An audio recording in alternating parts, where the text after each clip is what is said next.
ระกำคืนคงดวงใจอายก็ยังเคยได้เอ่ยว่าจะ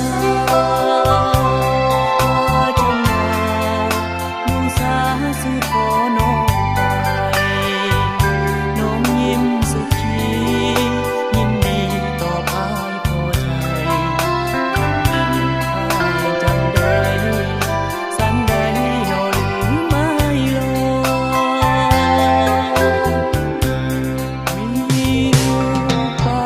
สรรคสิ่งใดใครได้สร้างมาหรือผู้ใหญ่หา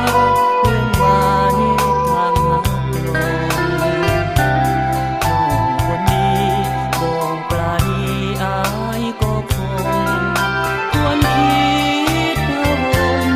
ที่ได้ลงสร้างหักขึ้นมาบุพผาจอมใจยงสร้างเสยมาบ่นึกเลยก่อนเคยว่ามั่นสัญญาหรือว่าใจน้องหมายปองหวังสงครามบอกถึงกาลงดาจำลาบุพผาจอมใจ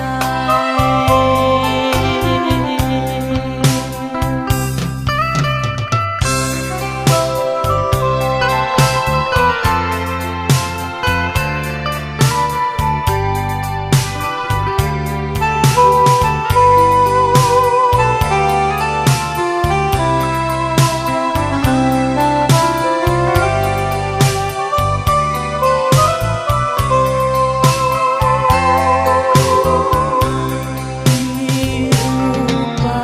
สรรคสิ่งใดใครได้สร้างมาหรือผู้ใหญ่หา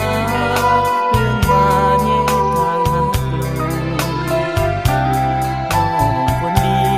บ่ปราณีอายก็คงควรคิดพะวง